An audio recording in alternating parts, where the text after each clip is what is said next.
turma, boa noite, aquele abraço. Estamos chegando para mais uma live Papo com Tilé, através do nosso Instagram, @AntônioTilemon. E tem também o nosso canal no YouTube, só que lá não é Antônio Tilemon. Lá no canal do YouTube, onde as lives ficam definitivamente arquivadas, é Papo com Tilé. Né? No dia seguinte, a live fica arquivada. Já temos mais de 100 lives, salvo engano, 101 lives desde o dia 5 de maio. Hoje é a 102ª live neste estilo do Papo com Tilé, em lives. Né? Desde 5 de maio que nós estamos fazendo as lives aqui no nosso canal do Instagram. Quando termina essa live aqui, eu coloco já no IGTV, para quem não assistiu, poder já assistir. Agora, eu sugiro que assista depois no formato que é mais, digamos assim, mais profissional, mais bacana de se assistir, que é o canal do YouTube. Né? Coisa fica lá definitivamente já editada. Muito bem, o Papo com Tilé é um papo descontraído, franco, aberto, com personalidades da música, do esporte, do entretenimento. Lá na Rádio Metrópole eu só podia fazer futebol, porque a ordem era que a minha cara era de futebol, mas aqui eu faço de todos os assuntos. Né? Como o Matheus citou, por exemplo, o Barbaço citou aí ontem, nós entrevistamos o candidato à Prefeitura de Salvador, o Bacelar. Já tínhamos feito o Celso Cotrim, e na próxima terça-feira, César Leite. Até o dia 13 a gente consiga entrevistar todos eles, todos os candidatos, ou pelo menos o maior número possível. Matheus Barbaço, criador do canal Sou Mais Bahia, que virou um sucesso extraordinário junto à torcida tricolor. Eu percebi a sua preocupação, como também era a minha, com relação ao Bahia nesse Campeonato Brasileiro, e graças a Deus, na segunda-feira, você ganhou o jogo. Se você me perguntasse assim, você acha que o Bahia ganha do Atlético? Eu diria que não, sendo o mais sincero possível. Achava até que ia perder e achei até que o treinador fez um esquema tipo assim, perder de pouco, né? E o Bahia acabou conseguindo um triunfo extraordinário. Outra coisa, eu diria que não esperava também o triunfo daquela forma, porque Pituaçu, sem uma alma presente, é uma coisa. Pituaçu com 33 mil pessoas empurrando o Bahia, aí eu podia até dizer que o Bahia chegaria a 5. Né? Mas o campeonato desse ano é um campeonato diferente, um campeonato, né, esquisito, digamos assim, sem público no estádio. E isso eu acho que torna os jogos, todos eles, o Bahia jogando aqui, jogando em Porto Alegre, no Maracanã, onde for, todos os jogos são iguais, na minha visão. Quem vem de fora para cá também. O Ceará ganhou do Bahia aqui, conquistou a Copa do Nordeste, porque não tinha uma alma torcendo pelo Bahia. Eu queria ver 33 mil pessoas no Pituaçu se o Bahia perderia aquela Copa do Nordeste do Ceará. Duvido. Duvido. Mas sim, então, dando início à discussão aqui, a discussão no bom sentido, claro, é o papo com o nosso Matheus Barbaço, que é um formador de opinião junto à torcida tricolor. Você está preocupado com o Bahia, com relação ao destino do Bahia ao final do Campeonato Brasileiro, ou você tem esperança de que a gente vai passar longe de um possível rebaixamento? Boa noite, Matheus. Obrigado, querido. Boa noite, Lé. Muito obrigado aí pelo convite mais uma vez. Como eu disse, reitero, me sinto honrado. Já pude participar presencialmente, tá agora virtualmente aqui, nesse novo normal que a galera insiste em falar, também é muito satisfatório.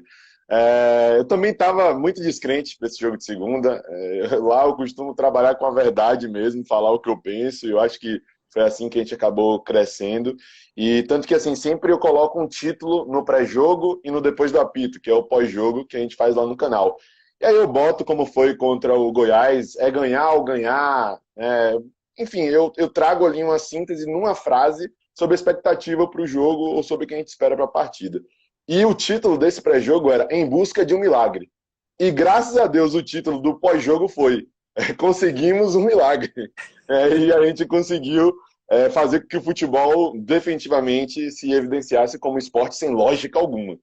Então, assim, eu acho que foi um resultado importante, um resultado que dá confiança, né, porque vencer contra qualquer equipe já era fundamental para o Bahia. Vencer contra o líder na época, que ainda é líder de aproveitamento, né, afinal de contas está com um jogo a menos, e se ganhar, assume a liderança novamente, é mais importante ainda.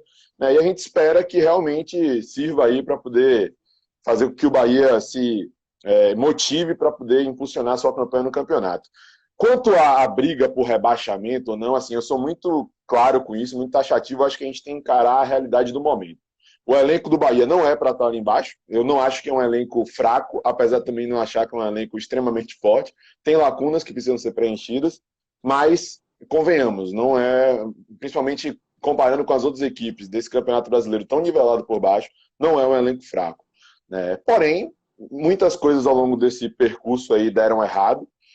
Algumas sem explicação, outras com muita explicação. A letargia hoje no Bahia incomoda profundamente o torcedor, né? Mas, assim, hoje a nossa briga é para sair dali. Depois eu penso se a gente vai brigar lá em cima. Eu acho que o elenco tem condições, se for nutrido como que deve ser nutrido, mas no momento a nossa briga é ali. Vamos sair dali, depois a gente pensa em algo diferente.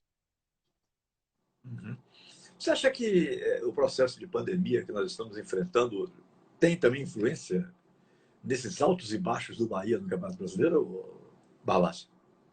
Tem influência positiva e negativa, inclusive com relação ao que você falou de ser tudo a mesma coisa. Também acho que é assim. A única diferença, talvez, seja jogar na Arena da Baixada por causa do gramado, que é totalmente fora do comum. Mas a gente está vendo a campanha do Atlético e está vendo que, no final das contas, isso pesa muito pouco, né? Mas, assim, eu acho que sim. Eu acho que Roger não demoraria tanto para sair do Bahia.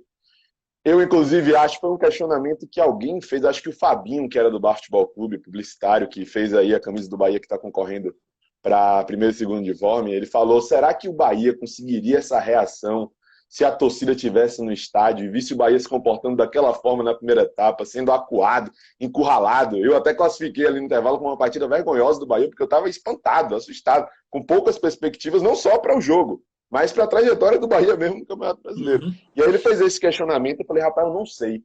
Porque não ia ser só vaiado o time quando descesse para o túnel, né?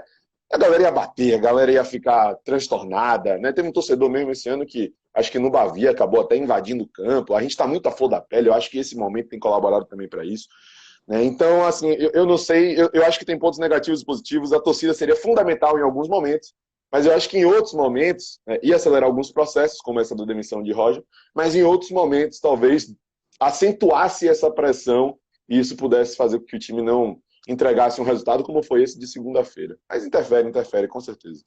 Uhum. Ô, Matheus Barbaço, você falou aí que achou que, na sua opinião, o Roger demorou muito, né? E não demorou muito também o processo de escolha de um novo treinador. Você ficou satisfeito? Eu não sei porquê. É uma crítica reconstrutiva. Não venha com esse papo de ser crítica de eleições, não, porque eu não sou candidato a mais nada. Nem a síndico lá do prédio onde eu tenho um escritório. Né? A mais nada. Apenas uma constatação de um torcedor do Bahia, né? Assim como eu acredito que a grande maioria que esteja nos assistindo, que está nos assistindo nesse momento.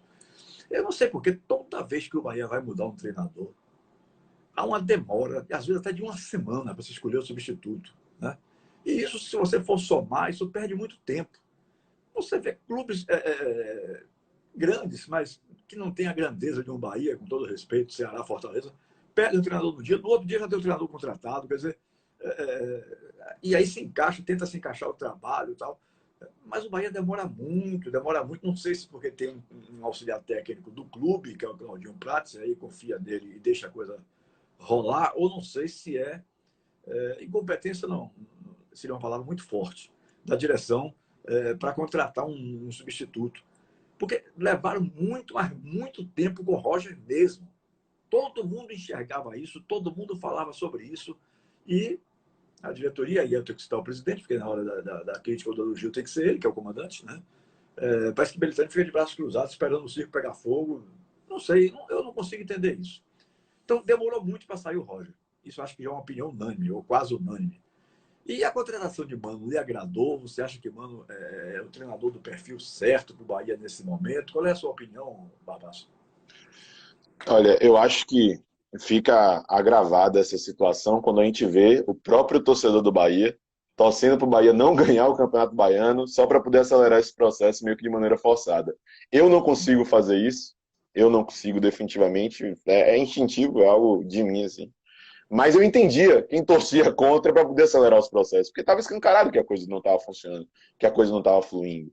E nesse sentido específico, a gente não tem como botar a pandemia como desculpa, porque todo mundo foi afetado, todos os processos foram desacelerados, digamos assim, de todas as equipes, e a gente viu o Bahia se comportando da mesma maneira, né? E não era só questão técnica e tática, o Bahia parecia entregue, apático, né? Mesmo pós-Roger, ainda teve seus momentos de apatia, né? Mas eu acho que demorou muito. Eu acho que é uma crítica também construtiva que eu faço corriqueiramente a Guilherme Belintani. Eu acho que um líder de verdade tem que tomar decisões difíceis em momentos difíceis. E essa espera aí fez com que o Bahia ficasse num hiato grande até fechar com o novo treinador. Claro, houve a situação lá de Dudu, infelizmente, né, do preparador lá de Mano, que, enfim, não dá para colocar em xeque. Mas eu acho que quando a situação de Roger já estava estremecida, você não ia ser antiético a ponto de entrar em contato com os treinadores. Mas você já podia traçar um perfil, você já podia idealizar o que era importante para o Bahia no contexto atual. E eu acho que Mano, para esse contexto atual, é importante para o Bahia, né? Quem viu aí ontem os bastidores, né, depois ali do jogo, ele no vestiário cumprimentando todos os jogadores, viu isso. Eles falam de jogadores para confiarem no trabalho, eles falam para jogadores que é claro que eles não podem explanar tudo, a galera da comissão técnica, mas estava dentro do planejamento, botar aquela equipe no primeiro tempo e no segundo tempo poder vir com um time. Ele até fala que mesmo se não tivesse tomado o gol em um vacilo da gente, ele ia voltar com os jogadores que voltou na segunda etapa, com Gilberto e Marco Antônio. Então, acho que ele é um cara importante para o momento, né? Não só por conta da postura de respeito, não só pelo que ele impõe ali para os atletas, não só por ser um cara disciplinador. É até um dado interessante, eu acho que nessa temporada o Bahia ainda não tinha treinado em 2 turnos. Na segunda semana de Mano, treinou em 2 turnos, e nessa semana vai treinar de novo. Amanhã tem treino em 2 turnos. A assessoria divulgou, tem treino 9 da manhã e 15 horas. Então, essa questão disciplinar, de conquistar o elenco, de ser um cara vencedor, um cara famoso por conquistar campeonato de mata-mata, que a gente vai voltar a jogar aí agora no dia 27, 28 ou 29, que é a Sul-Americana. Então, acho que para esse contexto é um nome ideal. Talvez para um começo de temporada não fosse o meu nome favorito, e talvez nem fosse o nome favorito de Belintani.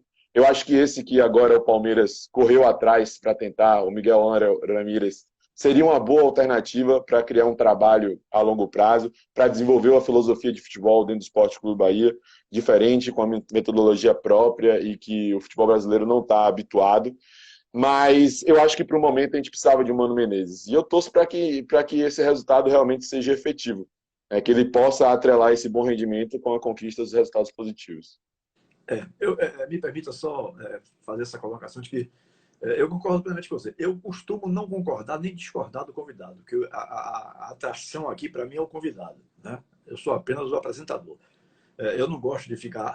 porque você pensa, como eu ouço em algumas emissoras de rádio, o torcedor liga, é ouvinte do cara e dá uma opinião contrária do cara. Só falta matar o cara pelo telefone.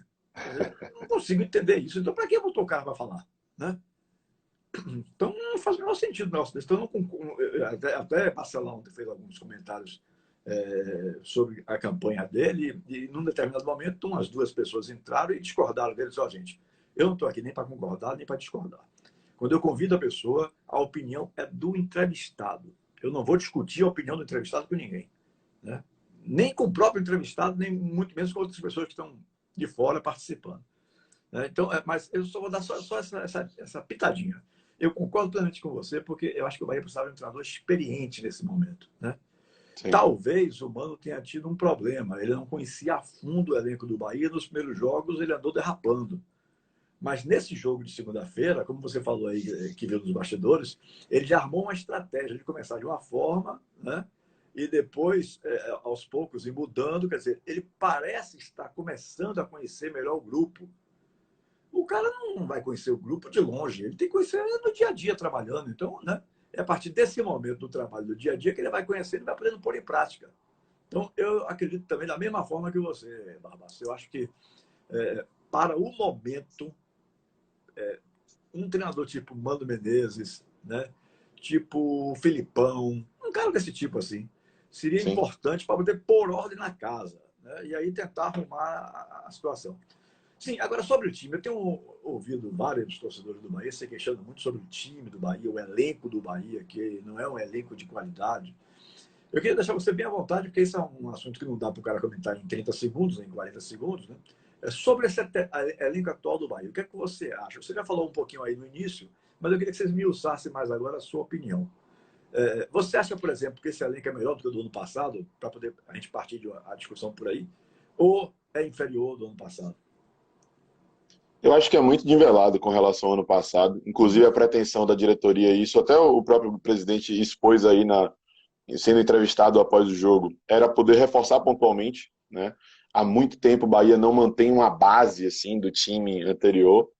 E foi um time que fracassou, né? Não tem para onde a gente correr. O segundo turno do ano passado foi desastroso e a gente tem que tomar como lição ele, não tem jeito.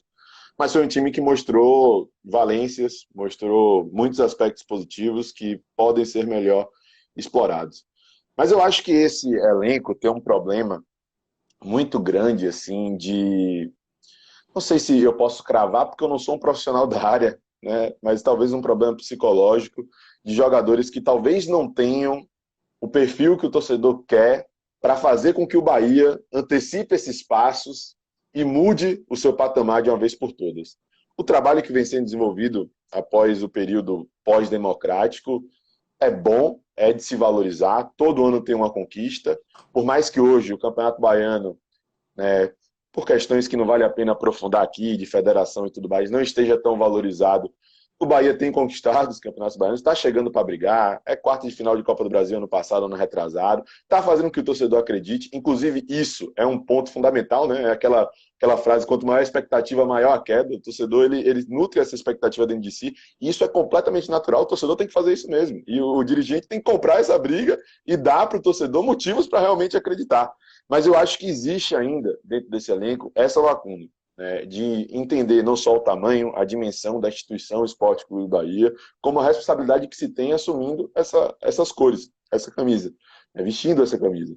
E isso ficou escancarado no ano passado. Tem muito jogador do Bahia, essa espinha dorsal ali, de Douglas, Gregory, agora Rodriguinho, Gilberto, que acaba se abalando muito facilmente, essa é a minha impressão. O Rodriguinho conseguiu fugir um pouco disso, tanto que estava sendo, mesmo na fase ruim, o cara decisivo, né? O cara que estava fazendo gol, que estava dando passe, estava tentando fazer alguma coisa diferente. E esses caras parece que sem confiança, eles não funcionam. O ano passado para Gilberto é muito evidente com relação a isso. Ele faz o primeiro turno extraordinário, depois ele tem uma sequência de 10 jogos sem marcar. E esse ano foi a mesma coisa. Ele voltou do período pós-paralisação, mal, muito mal, e agora são 4 gols em 6 jogos. Nino Paraíba, todo mundo sabe das suas deficiências técnicas, é algo que é questionável realmente, e nem na sua fase boa, inclusive fora daqui, no próprio Vitória, ele nunca foi um primor técnico, ele sempre se destacou pela explosão, pela velocidade, por conseguir dar profundidade, dar amplitude, espaçar o time adversário, ser aquela formiguinha que incomoda, que faz aquela dobradinha, que faz ultrapassagem. Ele não estava fazendo uma ultrapassagem. No jogo contra o Goiás, Nino Paraíba não passou uma bola ali pelo lado direito para poder fazer aquela troca com o Rossi. E nesse jogo, ficou muito evidente assim para mim, em Nino Paraíba, essa mudança de postura do time. Porque ele entra, aí a câmera vai, ele orienta uns 3, e na primeira oportunidade ele divide umas 3 bolas seguidas na direita e já vai correndo para frente, toca e sai. Então eu percebo que tem muito isso no Bahia. Jogadores só funcionam quando a coisa está funcionando mesmo, quando a confiança está elevada, quando tudo está fluindo. E às vezes não tem os caras, por mais experientes que sejam, né? Lucas Fonseca tem mais de 30, Gilberto tem mais de 30, que não sabe pegar nesse momento, ser resiliente e falar, ó, vamos mudar aqui essa perspectiva, ter um pouco mais de atitude, ter uma postura um pouco melhor aqui, né, e tentar mudar a coisa, por mais que não esteja encaixando ali, taticamente, na nossa vontade, na nossa raça. Gilberto anteontem mesmo deu uma entrevista falando que o torcedor quer que o Bahia jogue bonito. Eu não sei se é bem assim, o torcedor quer que o Bahia ganhe. Jogar bonito é uma consequência, né, e o Bahia não estava nem conseguindo ganhar, nem jogar bonito. Então, eu acho que existem lacunas nesse elenco, mas eu não considero esse elenco ruim, não considero esse elenco limitado tecnicamente. É um elenco que tem lacunas. Eu acho que a gente ainda precisa reforçar na lateral direita.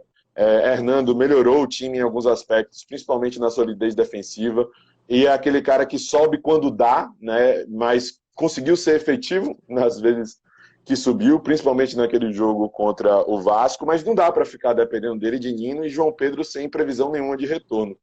Então, acho que ainda precisa de um lateral direito, né, e ainda precisa de gente na frente. Ponta com capacidade de definição. Bahia tem um problema crônico com os seus pontas. Elber já foi um cara importante em muitos momentos. Cleison fez 3 boas temporadas no Corinthians. Chegou no Bahia e está sendo contestado com justiça porque está rendendo abaixo do que pode. Rossi nunca foi um cara que se firmou tanto em um time. Fez uma temporada regular no Internacional. Fez uma temporada muito boa no Vasco. E esse ano oscilou muito no Bahia. E também é desses caras que parece que funcionar só que quando o mundo está confiante, que ele tem velocidade, tem ímpeto ofensivo, parte para dentro. Mas nenhum deles tem característica de fazer muitos gols, de definir jogadas, de acertar aquele último passo, de ser um cara proativo e produtivo. E eu acho que ainda precisa de um jogador com essa característica. Eu acho que Daniel não pode jogar sozinho no meio-campo. Para mim é uma peça indispensável, mas se ele ficar sozinho com a responsabilidade de articular, não vai funcionar. Para mim é um meia muito mais de transição do que de construção. Ele precisa ter companhia ou espaço, que vai, consequentemente, essa companhia vai abrir espaço. No jogo contra o Atlético, ele teve espaço na segunda etapa, porque o Atlético se desgastou e a recomposição estava muito lenta, e ele conseguiu construir, conseguiu dar prosseguimento às jogadas. Então, assim, eu sinto que falta alguns encaixes, sinto que falta preencher algumas lacunas, mas eu não consigo afirmar que o elenco desse ano é pior do que o do ano passado. Eu acho que está muito nivelado. A gente teve uma perda considerável, principalmente para o estilo de jogo do Bahia, que foi Arthur Vitor, e também ao longo do processo, no meio da temporada, Douglas Augusto, que era esse volante combativo que chegava também à frente.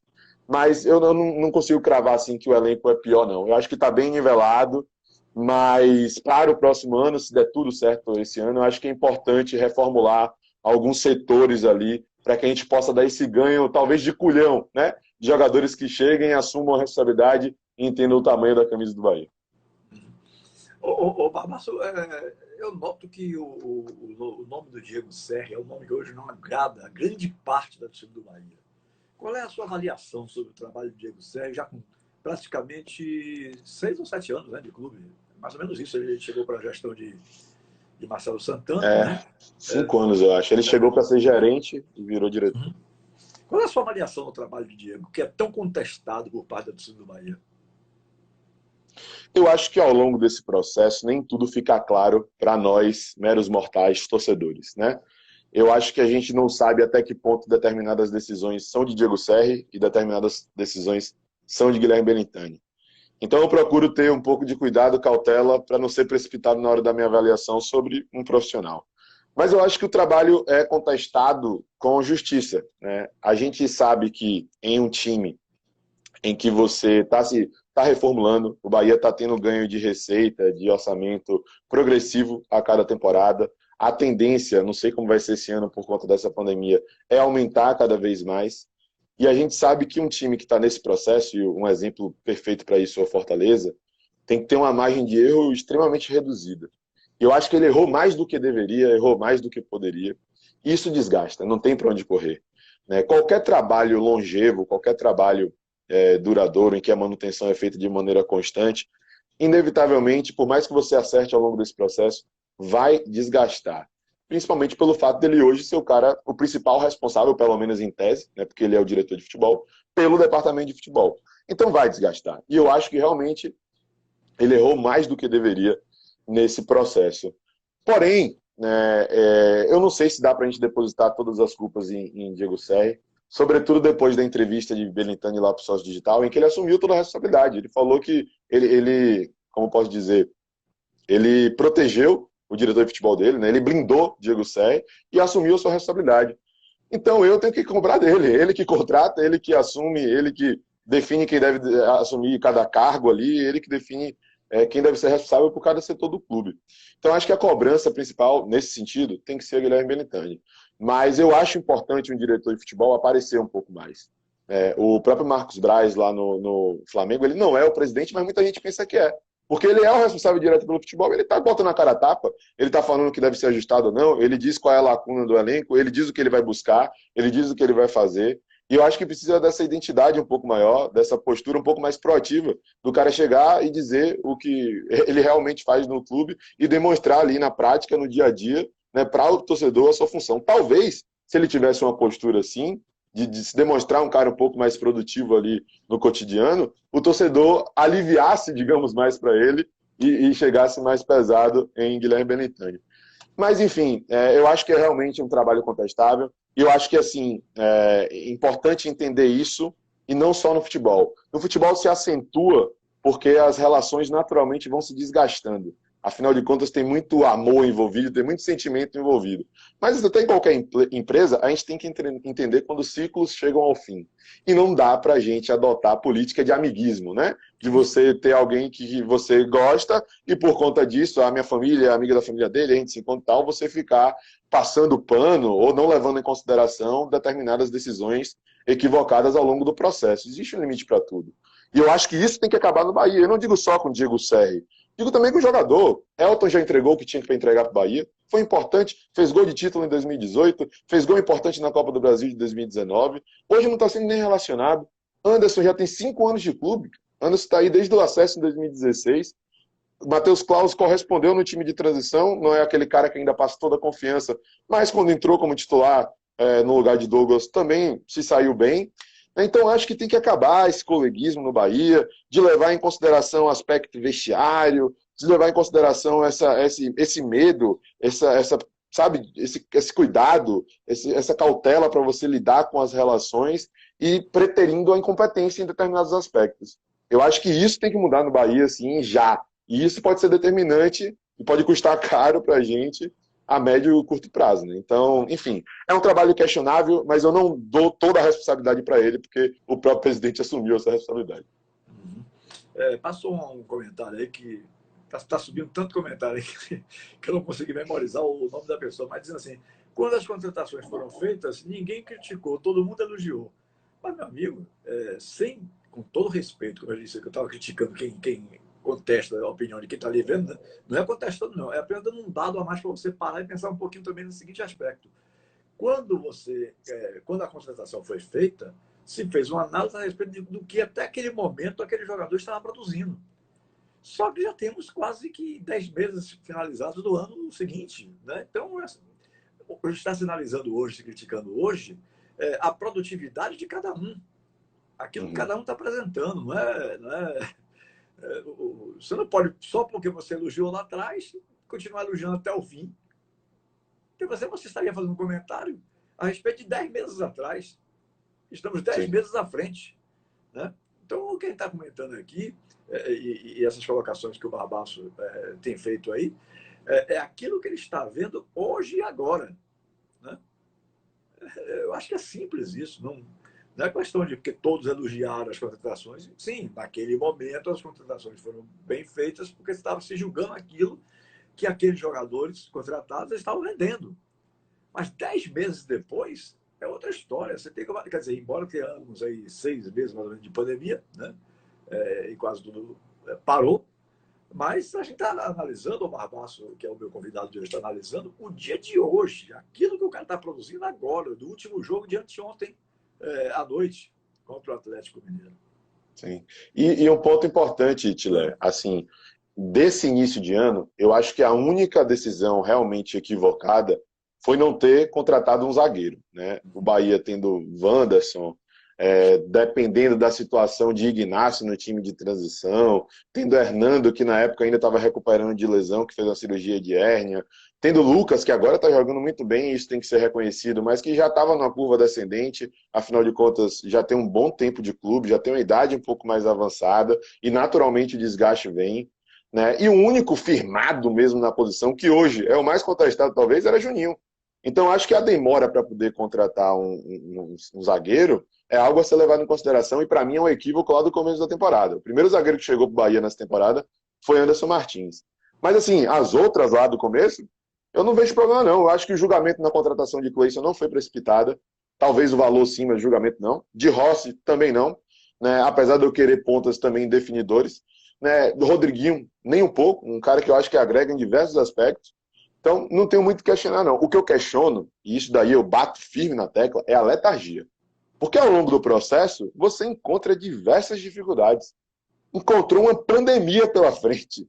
Então você vai ter que preencher as lacunas que foram abertas ao longo desse processo. Perfeito. E isso eu questiono. A demora, e como eu disse, líderes têm que tomar decisões difíceis em momentos difíceis. E a demora para tomar as decisões difíceis em momentos difíceis pode custar caro para o clube. Eu espero que não, mas pode. Me permita, viu, Gustavo, você que está escrevendo aí, se houve manutenção de certos jogadores é porque houve erro de Belitani e Serri. É exatamente isso que ele está dizendo. É exatamente isso aí que Barbaço está comentando, de que ele não está criticando apenas os jogadores, não. Ele falou de demora de algumas contratações. Então, e isso quem é? É Belitani e Serri. Ninguém está aqui passando manteiga em Belitani e Serri. A gente está criticando naquilo que a gente acha errado e a gente está elogiando naquilo que a gente acha certo. Não tem nada normal aí, não. Por exemplo, eu desconheço alguém mais fanático, digamos assim, fanático fala no sentido de amor mesmo do clube, do que Barbaço, pelo Bahia. Desconheço. Eu acho que que o perfil do torcedor desse tipo é Matheus Barbaço. Agora,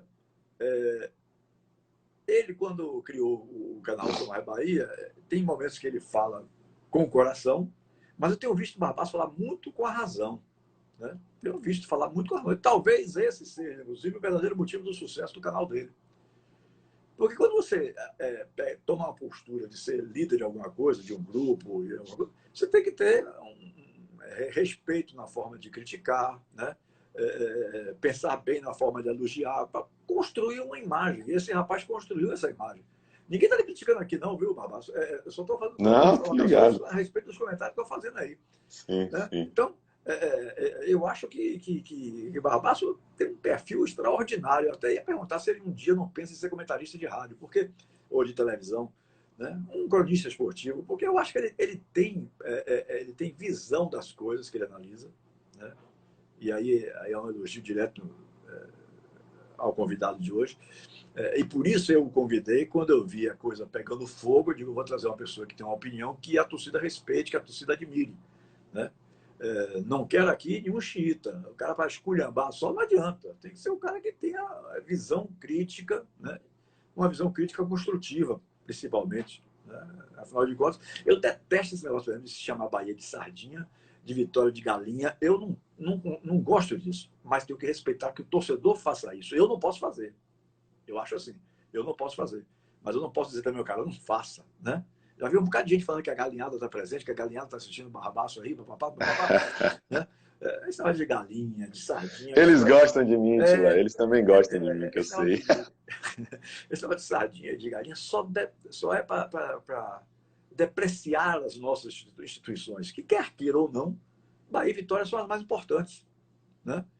Então, eu discordo desse tipo de respeito, pelo amor de Deus, depois não distorcerem o que eu estou dizendo aqui. Eu respeito quem faz, porque o torcedor tem direito a fazer isso. Agora, eu não me julgo no direito de fazer isso. Porque como condutor de opinião pública, que já tem 44 anos, botando a cara em rádio, em televisão, tal, eu tenho que me respeitar, pelo menos. Eu, pelo menos, fazer com que o público que me assiste me respeite.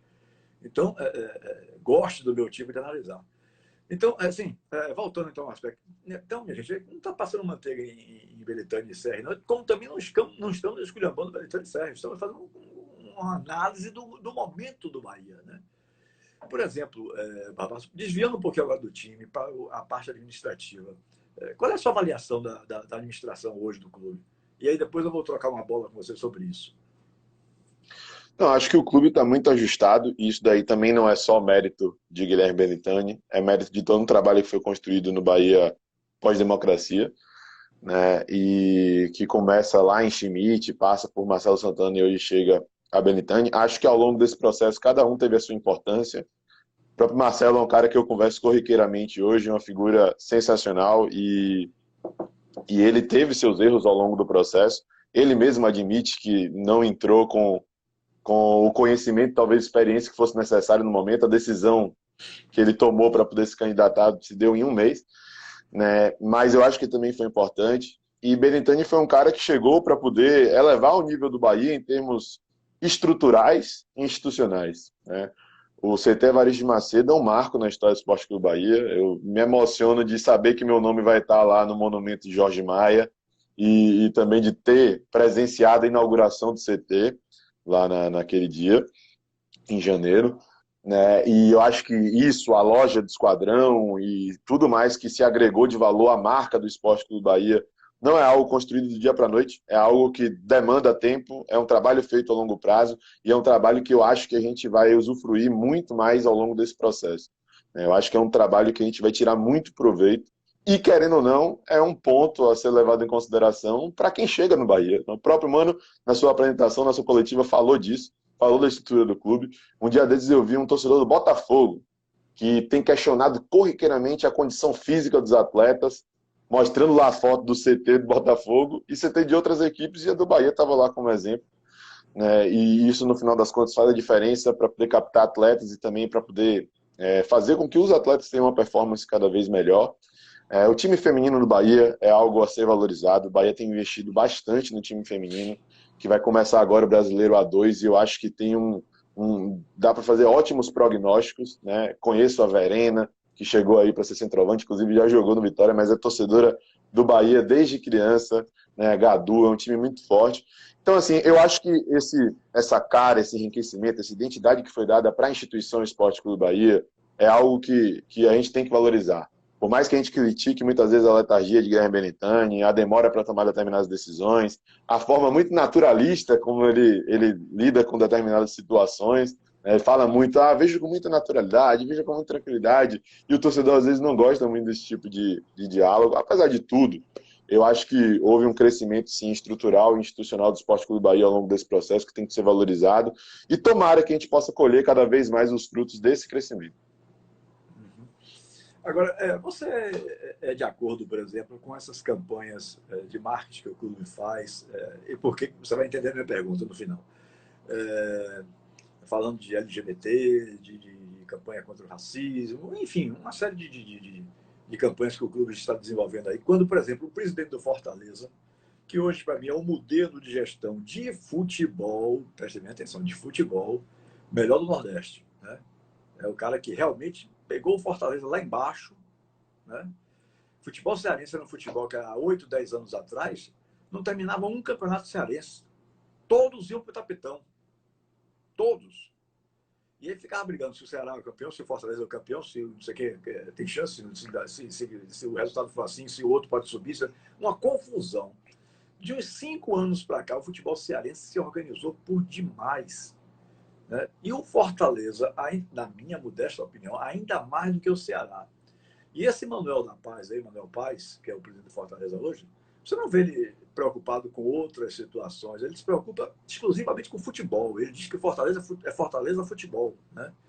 Ele já foi inquirido sobre isso e disse que não, isso aí não é inerente a clube de futebol. Qual é a sua visão? Você acha que o Bahia tinha que se preocupar mais com o futebol? Você acha que isso não tem nenhuma influência, que o clube pode fazer também esse tipo de campanha e tal? Qual é a sua opinião, Balança? Bom, acho que a gente tem que saber, assim, diferenciar, né? Exigir do torcedor que se diferencie de determinadas coisas, às vezes é complicado, porque, como eu disse algumas vezes já aqui, e reitero, envolve sentimento.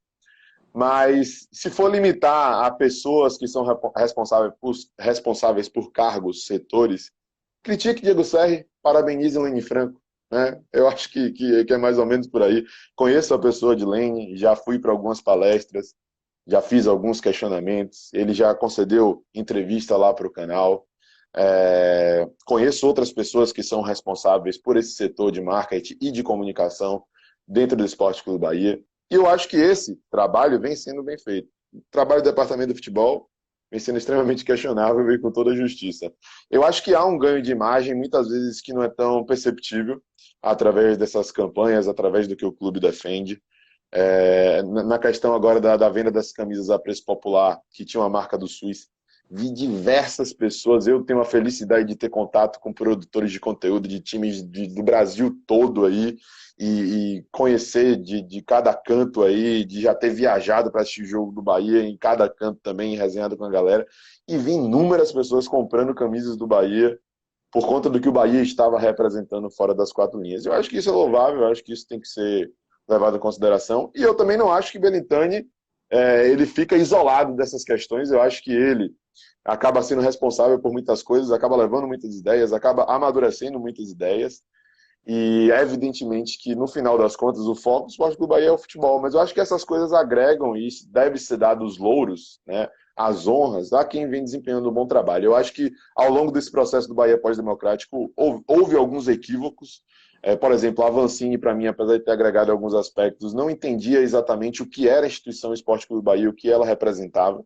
A gente pegar alguém do Estado, alguém Bahia, alguém que entende o que acontece no dia a dia do clube, alguém que entende o sentimento do torcedor, foi fundamental para a gente dar essa alavancada de marca para o clube. E aí eu já falo bastante aí de forma bem específica da figura do Lene Franco. E eu acho que esse trabalho deve ser valorizado. O trabalho do departamento de futebol é questionável, o do departamento de marketing vem sendo bem executado. E eu acho que isso tem agregado bastante para o Bahia. Menos do que o futebol, porque no final das contas o que a gente quer é ganhar, fazer gol e conquistar os resultados positivos. Concordo com você também, porque Lene, um profissional da terra que, para mim, já produziu muito mais do que o Avancini. Muito, muito. Muito mais do que o Avancini. A Vancini foi um engodo, desculpe o termo. A colocação talvez um pouco pesada, mas foi um engodo. E logo na chegada ele deu a cara. Quando ele chegou a primeira entrevista dele, eu estava assistindo, por uma dessas coincidências. Assim. Eu não sou muito de ficar assistindo as coisas de canal assim, de Instagram, de transmissão direta de lives do próprio clube e tal. Mas na primeira entrevista dele, quando ele disse que o principal problema do Bahia era a praia, eu quase caí da cadeira embaixo. Né? Eu disse, pô, a praia existe desde que o mundo existe, pô. Como é que agora que esse cara descobre que a praia é o principal problema do Bahia? Pelo amor de Deus. Ali, meu amigo, o cara botou as credenciais dele. Entendeu? É. Ali foi um negócio terrível, terrível mesmo. Né? Agora, a questão que você colocou muito bem mais uma vez é que Belitani talvez esteja sendo mais gestor do que Marcelo Santana, mas Marcelo Santana foi mais feliz no futebol do que Belitani. Uhum. E para o torcedor do Bahia, o que importa mesmo, no fundo, é o time de futebol. Claro que o torcedor gosta, alguns que são mais, digamos assim, mais lúcidos, não, eu uso a palavra lúcido, que percebe mais o que está ocorrendo no mundo hoje e agora, também gosta desse trabalho do marketing e tal. Mas é essencialmente clube de futebol. Bahia não é mais clube social, né? Esporte Clube Bahia. Para mim, devia ser Esporte Futebol Bahia. Não devia nem existir a palavra clube, porque não é mais clube. Não é mais clube, né? Então, no futebol, Marcelo Santana, inclusive, chegou a ganhar um campeonato do Nordeste. E Militante perdeu para o Sampaio Corrêa, acho que 2 vezes, não foi isso? E agora Perdeu na final em 2018 e saiu na primeira fase em 2019. Isso, e agora em 2020 perdeu para o Ceará o título, né? Então, no futebol ele não tem dado sorte. Agora, eu acho que, como gestor, o clube está mais arrumado, na minha opinião. Vai ter eleições em dezembro e você acha que ainda é cedo para se falar de eleições ou você acha que já está no horário, no tempo de realmente se começar a discutir o assunto? Tá cedo, não. O clima pré-eleição, inclusive, já tá no ar aí. A gente vê nas redes sociais, vê a galera já à flor da pele, a galera deduzindo várias coisas. O torcedor fica curioso, eu tô curioso. A gente pretende promover debates e tudo mais. E eu tô querendo saber o que é que vai acontecer, né? Eu acho que estava todo mundo muito conformado. A própria oposição, eu vi saindo ali um pouco para poder apoiar Belintani, era o caminho que estava sendo traçado. Quando ele abdicou a candidatura à prefeitura de Salvador e falou que ia continuar no Bahia, muita gente acabou seguindo a mesma onda porque via que o Bahia estava bem respaldado, com muita credibilidade do mercado nacional e até internacional, e estava surfando nessa onda. E agora, em que as coisas estão se desalinhando, eu não sei se vai ter gente realmente disposta a poder bater de frente com Guilherme Belintani. Eu acho que não é cedo, não. Eu acho que é o momento certo. Eu acho que é bacana quando você sabe ter sobriedade, tranquilidade e, sobretudo, respeito para poder discutir, falar de temas políticos envolvendo o clube. A gente não pode esquecer que é uma conquista do torcedor. Hoje a gente está podendo ter direito de votar. Hoje a gente tem aqui a nossa carteirinha de sócio-torcedor, a gente podendo fazer a nossa parte, podendo cobrar agora com propriedade, né? E não só como torcedor, mas também como um consumidor. Então, eu não acho que é cedo, não. Acho que é o momento. Eu acho que essa preocupação que a gente tem que ter aí com o clube tem que ser diária e não só no período pré-eleição ou eleição. Uhum. Eu, de antemão, vou logo dizer aqui. Tem gente que não vai gostar do que eu vou dizer, não. Mas eu votarei em Guilherme Belintani. Seja contra quem for. Porque acho que, como gestor, ele tem somado muito para o clube, né?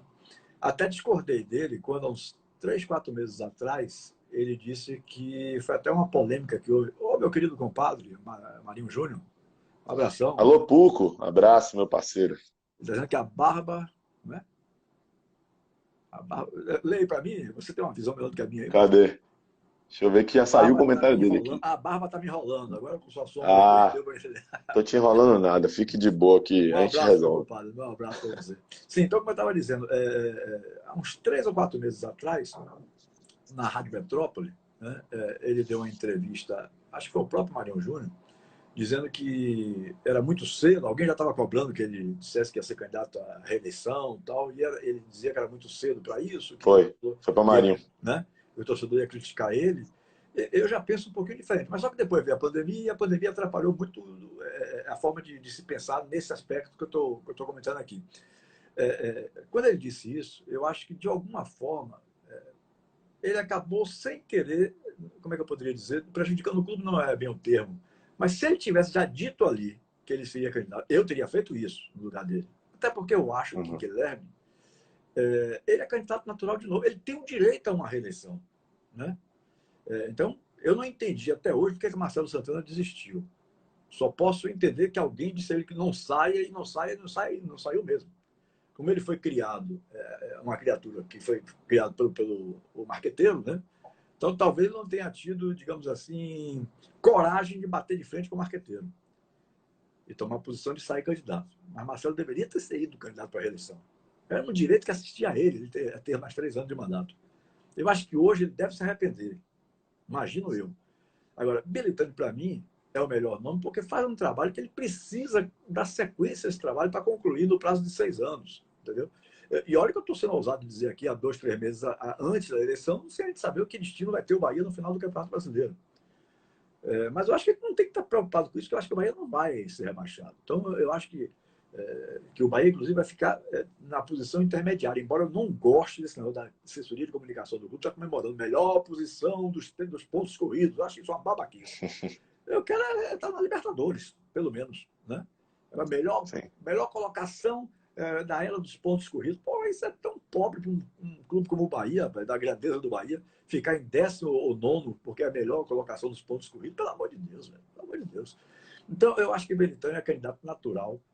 Acho que Belitani, querendo ser candidato, ele será candidato e duvido muito, como eu disse aqui, que Marcelo Santana bata de frente com o Belitani, sendo apoiado o Belitani por Sidônio Palmeira. Então, eu acho que o cara vai pensar até 2 vezes e não vai concorrer, entendeu? Mas hoje eu estou vendo um burburinho aí que ele, alguns torcedores chamando ele para concorrer e tal. Qual é a sua opinião sobre isso aí? Eu conversei com o Marcelo. Tem que coçar.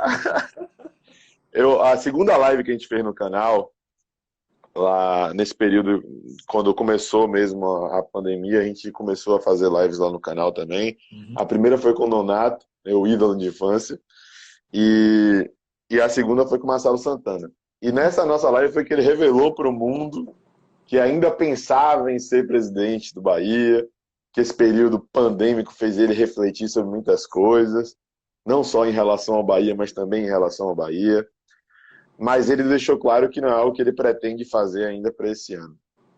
Pelo que eu converso com ele, as coisas têm se desenvolvido bem na empresa dele, né, na agência dele, na Footway Group, e eu acho que ele não tem pretensão nesse ano de se candidatar. Mas tem que surfar na onda, né? Ele está aí compartilhando nas redes sociais, ele está sentindo o termômetro da torcida e boa parte pede por ele, mas eu também acho que ele não vai bater de frente, não. Eu acho que é um medo mútuo, né? Eu acho que é um medo por parte de Belintani e da sua comitiva de que Marcelo Santana bata de frente, porque há um apelo por parte da torcida, e também de Marcelo de bater de frente e meio que estremecer ali as relações ou algo do tipo. Então, acho que é um medo mútuo, e nessa brincadeira de medo mútuo, o Belintani vai acabar se reelegendo de novo. Eu não consigo cravar ainda que meu candidato é Belintani, porque eu não sei quem chegou aí, né? Tenho muito medo de chegar alarmista, oportunista, em um novo destituído. Eu acho que não tem espaço não, viu, Palácio? Também acho que não, mas a gente sabe como é crise no futebol, né? Pode dizer mais, a oposição não tem nome. É isso. A oposição do Bahia não tem nome, entendeu? Então é muito melhor. Quer ver uma coisa que eu vou dizer aqui, que vai surpreender mais ainda com essa de dizer que vou votar em Belitani, se Belitani for candidato, seja contra quem for. Se Belitani não fosse candidato ou não vier a ser candidato, você está sentado no cara da cadeira, não. Binha que você vai falar? Eu acho que o melhor nome é Vitor Ferraz, que já está lá dentro há 8 anos. Sim. Está lá dentro há 8 anos. Se Vitor não aprendeu, pelo amor de Deus, claro que ele aprendeu, que ele é um rapaz inteligente. Entendeu? Então, se Belitani não vai para ser candidato, para mim, o nome natural seria Vitor Ferraz, que está lá desde o início, desde Fernando Schmidt. Uhum. Né? E um cara que tem uma certa inteligência, como ele tem, o cara aprende. Né? Ainda mais que ele não é a figura principal, por exemplo, a figura principal é o presidente militante. Então, ele Sim. aprende e fica aprendendo sem se expor muito, porque não revela opiniões e tal, e vai aprendendo mais ainda, entendeu? É. Então, eu tenho certeza que muita gente vai ficar surpresa com o que eu estou dizendo aqui agora. Mas é por uma análise de um contexto geral, entendeu? De Sim. ter entrado, porque ele foi um líder daquele movimento. Eu me lembro que eu fui escrever minha chapa na primeira eleição direta, lá naquele prédio do Stiep, tinha o nosso querido Mário Adorno, inclusive funcionário do clube na época, e ele ali já estava presente, liderando os jovens da Revolução Tricolor, tal, à frente, demonstrando liderança realmente. Então ele está participando do processo desde o início. Sim, sim. E por que ele não pode ser o candidato? Então, eu acho que se Belitani não for candidato, o melhor candidato hoje é Vitor Ferraz. Não se surpreenda A com a minha minha... opinião, mas é uma opinião, cada um tem direito de ter a sua, né? Então, Não, essa é. é a minha Assim, opinião. Entendeu? a mesma posição que eu tenho com relação a Serra, eu tenho a Ferraz. Eu acho que é um cara que poderia aparecer mais, poderia assumir mais, ou demonstrar assumir mais o cargo de vice-presidente. A história de Ferraz no Bahia é muito bacana. A gente fez uma live com ele lá no canal, acho que teve umas 3 horas e meia a live. Ele tocou até violão, cantou Quem é o Campeão dos Campeões, o hino. Pô, foi bacana demais. E ele contou toda a trajetória e a sua atuação ao longo dessa trajetória democrática do Bahia, assim, as viradas de noite, toda a tensão que envolveu aquele período, a ameaça, a zoa toda. Então, eu acho que é um cara prestigiado, é um cara que acompanhou esse processo e que valoriza o que foi construído ao longo desse período. E eu acho também, assim como você, né, quem mais fica ali retraído na sua é quem está mais aprendendo, né? Quem menos fala e ouve mais, a tendência pelo menos é essa. Se o cara É, está sabendo filtrar ou não, eu não sei, mas naturalmente a gente imagina que sim. Né? Então, acho que poderia ser um nome, sim. Mas o que muita gente cobra de Belintani hoje, a gente também não vê tanto em Ferraz. Né? E essa é a minha preocupação, de ser um cara um pouco mais enérgico, que tenha um pouco mais de culhão para tomar as decisões difíceis naqueles momentos, de aparecer para a torcida e realmente falar o que é necessário de se falar, né? De questionar a arbitragem em situação em que o Bahia, sabe? Aquele negócio que a gente vê nos cartolões, que talvez seja uhum, um dos poucos pontos positivos dos cartolões, de se impor, de uhum, defender a sua instituição. Mas eu acho que sim, é um nome, eu acho que ele mesmo deve avaliar isso, ele mesmo deve fazer essa autoanálise. uhum. Até, Barbaço, como eu fazia na Rádio Metrópole, eu faço aqui também nas minhas lives, né? Como última pergunta. Deixei de lhe perguntar sobre algo que você gostaria de falar e que não foi competente para lhe perguntar. Rapaz, acho que não, velho. Acho que não. Acho que abordou tudo. Eu gosto muito de falar um pouco sobre minhas viagens com o clube. Gosto de falar sobre os locais em que eu representei o clube, né? Esporte Interativo, Sport TV, OneFootball e diversas coisas. Mas é muita história para contar, mas no geral tá maravilhoso. Mas quer contar alguma? Pelo menos uma aí, vá. Vamos lá. É... Então, ano passado foi um ano bem marcante. Eu fui escolhido para ser o embaixador do Bahia no Esporte Interativo, porque foi o primeiro ano deles de transmissão de Campeonato Brasileiro. E eles queriam influenciadores digitais. Eu nem gosto dessa classificação, nem de youtuber, não gosto muito dessas coisas, não. Mas eles queriam alguém forte na internet, defendendo seus clubes, para poder viajar junto, para poder eles filmarem as reações ao longo do jogo e gerar essa aproximação com o torcedor, que é super válido. E, pô, ao longo dessa trajetória tiveram muitas aventuras e muitas ameaças de torcedores rivais, porque eles falaram assim para mim no primeiro dia, quando a gente firmou o contratozinho lá como embaixador de esporte do Bahia no Esporte Interativo. Véi, o projeto se chama Fanático. Você tem que ser um torcedor fanático. Você tem que zoar, você tem que brincar, você tem que fazer o que for como um torcedor. Falei, beleza, eu vou fazer o que eu faço no canal, nos vlogs, né? Mas eu vou, quando puder, dar aquela apimentadinha. Cara, eu fiz isso no 3-0 contra o Flamengo, aqui na Fonte Nova. e zoei. Pô, eu gravava o vídeo na hora, eu nem via o que eu fiz no vídeo. Eu gravava e mandava para eles, que eles botavam nas redes sociais na hora. Velho, meu celular descarregou depois lá no jogo, porque eu filmei muita coisa, filmei pro vlog lá no canal, o celular descarregou. Quando eu cheguei em casa, o vídeo que eles postaram estava com 2 milhões de visualizações. E a torcida do Flamengo estava invadindo minhas redes sociais, assim, de uma maneira absurda. Eu tive que sair fechando o negócio de comentário. Falei, o que aconteceu? E os caras revoltados, torcedores de tudo que é time no Nordeste, invadindo minha rede social para elogiar. Ganhei vários seguidores nesse dia. Ah, isso aí, escolhemos Tabaréu, escolhemos Flamengo, não sei o que e tal. Então foi um dia bem tenso, bem emocionante que esse mundo virtual, esse mundo digital me propiciou. Mas enfim, foi muita viagem bacana com o Bahia, foi muita experiência bacana. Ano passado foi bom demais. Aquele momento da gente empolgado foi extraordinário. Matheus Barbaço, meu querido, muito obrigado mais uma vez pela sua participação comigo aqui. Agora, essa primeira em live, já tinha ido lá na Rádio Metrópole, no programa ao vivo, no rádio, né? É uma alegria revê-lo e esperar que o nosso Bahia realmente não nos traga muito problema cardíaco até o final do ano, né? Nossa, nem falo. Eu tô meio rouco, você tá percebendo, né? É resquício de segundo ainda. Pra você ter ideia. Valeu, Matheus. Um abração, meu querido. Obrigado Valeu, mais uma Tilé, vez. muito obrigado. Muito obrigado pelo convite, muito obrigado. Como eu disse e reitero, me sinto extremamente honrado de estar aqui. Um abraço para a galera que acompanhou. E vamos combinar também essa resenha depois lá no canal. Tamo Tá junto. certo. Na hora que você quiser. Um grande abraço, querido. Valeu.